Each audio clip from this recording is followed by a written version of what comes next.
नमस्कार बंधु, आप देख रहे हैं बंधु कोचिंग क्लास। आज के इस वीडियो में आपको बताऊंगा एलसीएम और एचसीएफ। ठीक है, इसके बारे में सभी प्रतियोगिता परीक्षा में पूछा जाता है। सरल से सरल प्रश्न आते हैं और कई बार हम लोग समझ नहीं पाते हैं। इस कारण से यह प्रश्न हम हल नहीं कर पाते। आइए देखते हैं, सरल भाषा में आपको और पूरा कॉन्सेप्ट के साथ में समझाऊंगा। वीडियो में शुरू से अंत तक बने रहेंगे। यह टॉपिक आपके लिए महत्वपूर्ण है और कंप्लीट भी रहेगा। ठीक है, देखेंगे जैसे कि लघुत्तम समापवर्त तथा महत्तम समापवर्त, यह हिंदी में कहा जाता है लेकिन शॉर्ट में कहा जाता है एलसीएम। ठीक है, एलसीएम और एचसीएफ कहा जाता है। एलसीएम का फुल फॉर्म होता है लिस्ट कॉमन मल्टीपल और एचसीएफ का फुल फॉर्म होता है हाईएस्ट कॉमन फैक्टर। ठीक है, तो ये फैक्टर है और यहाँ पर मल्टीपल है। ठीक है, मल्टीपल का मतलब होता है गुणज। ठीक है, गुणज क्या होता है, गुणज आगे मैं बताता हूँ आपको। और फैक्टर का मतलब होता है गुणनखंड। क्या होता है, गुणनखंड। ठीक है, ये ये चीजें हैं। गुणज का मतलब होता है किसी भी संख्या का पहाड़ा। जैसे कि आप शुरू से पढ़ते आए हैं, 2 से लगाकर जितने भी 100 तक पहाड़े होते हैं। ठीक है, अन्य संख्याओं का भी होता है लेकिन मिनिमम हम 20 से 40 तक पहाड़े याद कर लेते हैं। ठीक है, तो ये गुणज होता है, क्या होता है, पहाड़े होता है। और गुणनखंड ऐसे टुकड़े होते हैं किसी भी संख्या का, ऐसे टुकड़े होते हैं जिस टुकड़े से वह संख्या भाग उस संख्या में भाग चला जाए, ऐसी संख्या होती है गुणनखंड। ठीक है, एलसीएम का मतलब यही होता है कि जैसे कि मान लीजिए कोई संख्या आपको दी जाती है, ये 8 है और ये 12 है। ठीक है, इन संख्या का मल्टीपल, मल्टीपल का मतलब होता है गुणज। ठीक है, गुणज। यहाँ पर 8 का हम पहाड़ा बोले तो 8, 16, 24, 32, 40 और 48। ठीक है, इसी प्रकार से 12 का 12, 24, 36, 48। ठीक है, ये संख्या है। ठीक है, ये संख्या है और इन संख्याओं का गुणज ये है। ठीक है, पहाड़ है 8 दूनी 16, 8 तिया 24, 8 चौक 32, 8 पंजे 40 और 8 छींग 48। ठीक है, उसी प्रकार से 12 दूना 24, 12 तिया 36 और 12 चौक 48।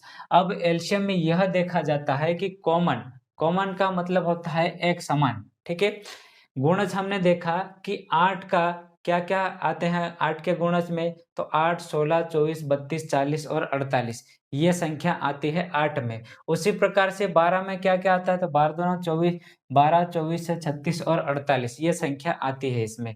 अब कॉमन का मतलब ये होता है कि इन दोनों दोनों संख्या में ऐसा कौन-सा गुणज है जो कॉमन है। ठीक है, जो कॉमन है। हम देखते हैं यहाँ पर 8 यहाँ पर है लेकिन 12 वाली संख्या में गुणज में 8 नहीं है। 16 देखेंगे तो यहाँ पर 16 भी नहीं है लेकिन 24 है। ठीक है, यहाँ पर इस 8 वाले गुणज में 24 है। उसी प्रकार से 12 वाली संख्या के गुणज में क्या है, 24 है। ठीक, आगे भी हम देखते हैं तो उसी प्रकार से यहाँ पर 32 है, यहाँ 36 है, 40 है, यहाँ 48 है। यहाँ पर 48 है 8 वाले गुणज में, तो ये 48 है और इसके बाद में यहाँ पर भी 48 है। लेकिन हमसे यह एलसीएम के बारे में हमको यह पता है कि लघुत्तम कहा जाता है इसे। लघु का मतलब होता है सबसे छोटा और एलसीएम में सबसे पहले यानी कि सबसे छोटा गुणज लिया जाता है। ठीक है, इसलिए इसे एलसीएम कहा जाता है। तो कोई भी संख्या जैसे कि 8 हुआ, 12 हुआ, इससे इसमें जो भी गुणज आया सबसे पहले, उसी प्रकार से दूसरी संख्या में भी कॉमन उसी प्रकार का गुणज रहा, उसे ही कहा जाता है एलसीएम। 24 यहाँ पर भी 24 है और यहाँ पर भी 24 है और सबसे पहले मिलने वाले कॉमन संख्या को ही एलसीएम कहा जाता है। ठीक है, यह बात आप समझ गए। आगे मैं आपको सरल ट्रिक के आधार पर भी बताऊँगा, लेकिन आपको इसका कॉन्सेप्ट समझना ज़रूरी है। ठीक है, हमने क्या देखा है कि कोई भी संख्या है जैसे कि 8 है, 8 का गुणज या पहाड़े में कोई भी संख्या रहे या 12 के गुणज या पहाड़े में कोई भी संख्या जो दोनों में कॉमन रहे, एक समान रहे, वही संख्या एलसीएम कहलाती है। आपको प्रश्न में इस प्रकार से दिया जाएँगे, छोटी-छोटी संख्या दी जाती है, ठीक है? छोटी-छोटी संख्या दी जाती है और उनका आंसर बड़ा-बड़ा होता है, ठीक है? बड़ी संख्या उनका आंसर होता है। क्योंकि देखिएगा जैसे कि 8 का पहाड़ा बोलेंगे तो 8 के पहाड़े में बड़ी-बड़ी संख्या बढ़ती जाती है। उसी प्रकार से 12 के पहाड़े में बड़ी-बड़ी संख्या बढ़ती जाती है और हमें हमें मिलती है बड़ी ही संख्या मिलती है। इस कारण से एलसीएम का उत्तर हमेशा बड़ा रहता है और या फिर उसके बराबर रहता है, ठीक है? किसी संख्या के बराबर रहता है या फिर उस संख्या का बड़ा रहता है। तो यह एलसीएम होता है।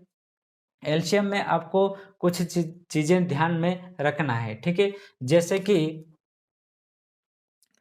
जैसे कि हम बात करते हैं, दी गई संख्या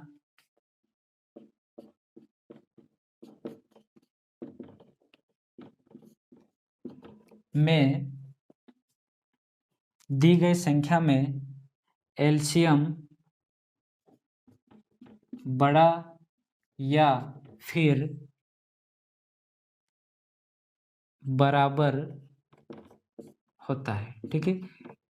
बड़ा या बराबर होता है, वही एलसीएम कहलाता है। आपको संख्या दे रखी है और एलसीएम निकालना होता है, उत्तर निकालना होता है और उत्तर बड़ा ही संख्या रहता है, ठीक है? उत्तर में बड़ी ही संख्या रहती है। इसके बाद में हम बात करें 2 क्रमागत संख्याएँ, ये इम्पोर्टेंट पॉइंट है।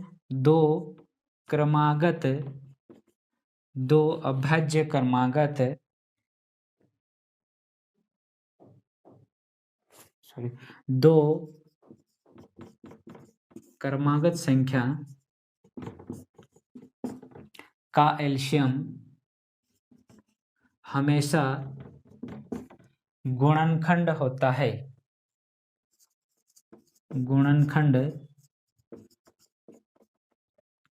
होता है, ठीक है?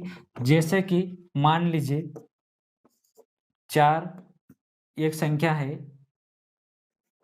3 एक संख्या है, 4 एक संख्या है का एलसीएम अगर पूछता है आपसे, तो आप सीधा-सीधा इसे 3 गुणा 4 कर सकते हैं, 12 इसका एलसीएम रहेगा, ठीक है? ये चीज़ भी आप ध्यान रखिएगा। इसके बाद में 2 क्रमागत अभाज्य संख्या, 2 क्रमागत अभाज्य संख्या। अभाज्य संख्या क्या होती है? जैसे कि कोई संख्या या तो उस संख्या से दूसरी संख्या जो किसी भी संख्या से वह संख्या नहीं कटे, वह खुद से कटे, स्वयं से कटे और 1 से कटे, वह संख्या अभाज्य कहलाती है। जैसे कि हम देखते हैं तो यहाँ पर 2 तथा 5, ठीक है? 2 तथा 5 2 क्रमागत संख्याओं का गुणनखंड ही क्या होता है? एलसीएम होता है, ठीक है? ये बात भी ध्यान रखिएगा। सबसे पहली बात तो यह है कि 2 क्रमागत संख्याओं का एलसीएम कोई भी क्रमागत जैसे कि 4 के बाद में 5, 5 के बाद में 6 रही संख्या तो उन्हें बिल्कुल गुणा करके ही आप उसका उत्तर आंसर ला सकते हैं, ठीक है? दूसरी बात है 2 क्रमागत अभाज्य संख्या। अभाज्य संख्या वह होती है जिसमें किसी भी संख्या का भाग नहीं जाता है या फिर किसी भी संख्या से नहीं कटती है, स्वयं से कटती है और 1 से कटती है। ऐसे संख्या को हम कहते हैं अभाज्य संख्या। अभाज्य संख्या जैसे कि मान लीजिए आपसे 2 तथा 5, 2 और 5 का आपसे एलसीएम पूछता है, तो आप सीधा-सीधा कर दीजिए 2 गुणा 5 ही, यह 10 इसका एलसीएम रहेगा, ठीक है?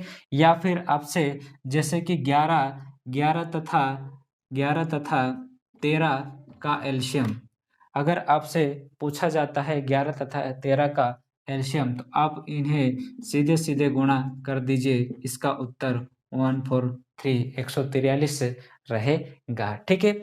उसी प्रकार से 11 तथा 17 तथा 3 का 3 का एलसीएम अगर आपसे पूछते हैं, तो आप यह 17 गुणित 3 करके इसका उत्तर 51 बता सकते हैं।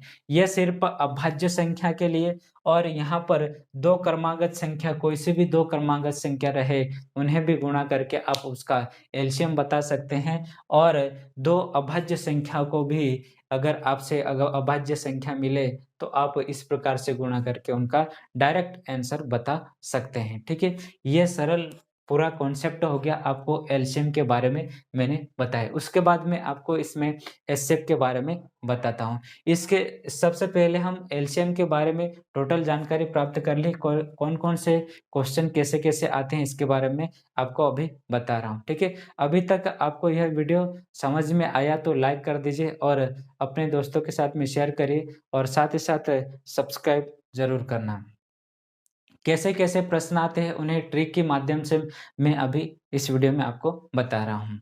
देखिएगा, एलसीएम कई विधि से हल किया जाता है, लेकिन आपको मैं सरल से और सिंपल विधि बता रहा हूँ, ठीक है?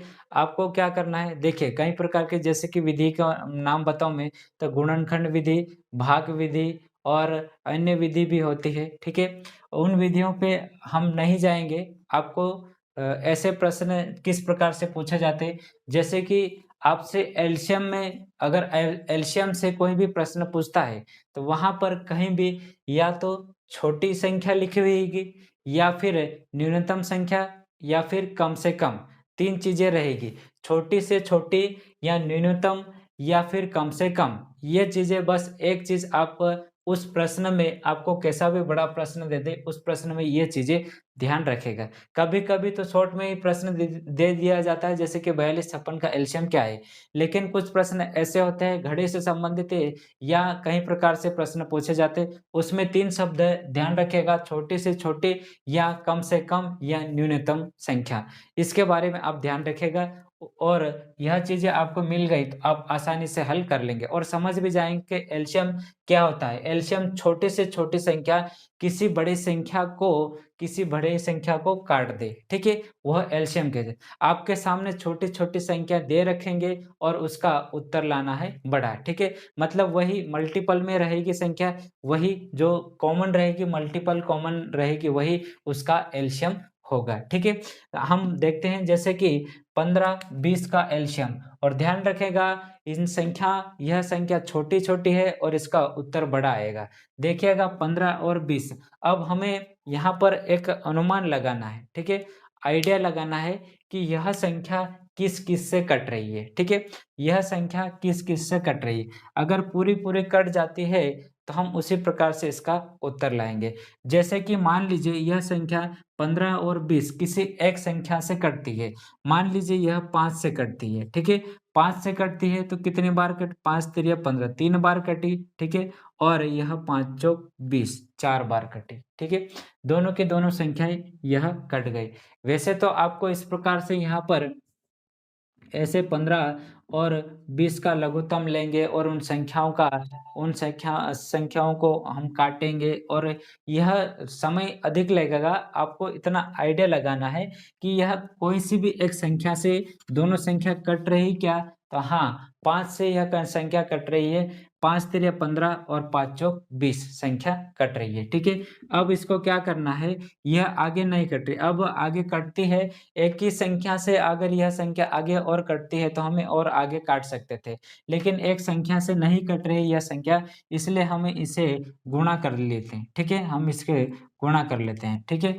5 तिरिया 15 और 15 चौक कितना होता है 60, और इसका एलसीएम क्या हो जाता है 60, ठीक है? एक ही लाइन में आपको उत्तर मिल जाएगा। कि करना क्या है कि आपको आइडिया लगाना है कि इस संख्या में कौन-सी संख्या के द्वारा अगर मैं काटूँ या भाग जाए उस संख्या का, तो भाग दे लीजिए और वह संख्या यहाँ पर लिख लीजिए। उसके बाद में 5 तिरिया कितना 15 हुआ, यहाँ पर 3 लिख दिया, और 5 चौक 20 यहाँ पर 4 लिख दिया, ठीक है? इसके बाद में और भी यह संख्या किसी एक संख्या से कट रही क्या? नहीं कट रही। इन दोनों संख्याओं के साथ में इस संख्या को गुणा कर लेते हैं, तो इसका उत्तर डायरेक्ट आ जाता है, ठीक है? ये इसका उत्तर रहेगा 60। उसी प्रकार से अगर मान लीजिए यह 42, 56 का एलसीएम हम निकालते हैं, तो हमें आइडिया लगाना है कि यह संख्या किस संख्या से कट सकती है। तो काटने का तरीका है, जैसे कि 7 से कटेगी, ठीक है? तो यहाँ पर 7 लिख लीजिए, उसके बाद में 7 एकम 7, 7 दूनी 14, 7 त्रिक 7 चौक 28, 7 पंजे 25, 7 छींग 42, मतलब कि 6 बार में यह संख्या कट रही है, ठीक है? 7 से कटी 6 बार में, कितने? 6 बार में। फिर 7 56, 7 से काटूँ तो यह 8 बार में कट जाती है यह संख्या, ठीक है? तो हमने 7 से काट के देख लिया है। इसके बाद में और भी मैं देखूँ, इसे आइडिया लगाऊँ इसको, तो यह कितने कौन-सी संख्या से कट सकती है? तो 6 2 से कट सकती है, ठीक है? 2 से कट सकती है, और 8 से भी 8 भी 2 से कट सकती है, ठीक है? तो मैं काटूँ इसे 2 से, तो 2 से काटा तो यहाँ पर 2 लिख दिया, 2 लिख दिया, यहाँ पर 2 त्रिया 6 हो जाता है, और 2 चौक 8 हो जाता है। अब यह संख्या किसी और संख्या से, किसी एक संख्या से नहीं कट सकती, 3 और 4, ठीक है? तो इन्हें क्या करना है, यहाँ पर गुणा कर देना है। जो संख्या बच जाती है इन्हें गुणा कर देना है, ठीक है? अब इनको आपस में गुणा कर दीजिए, क्या रहेगा? 7 दूनी 14 और 4 त्रिक 12, ठीक है? अगर हम इसका गुणा करें तो 7 दूनी 14 और 4 त्रिक 12, ठीक है? यहाँ पर 12 का इसमें गुणा करेंगे 14 में, तो 12 दूनी 24, 12 त्रिक 36, 12 चौक 48 का 8 हासिल का 4, और 12 कम 12 और 4 कितना हो जाता है? 16, 168 इसका एलसीएम रहेगा, ठीक है? 168 इसका एलसीएम रहेगा।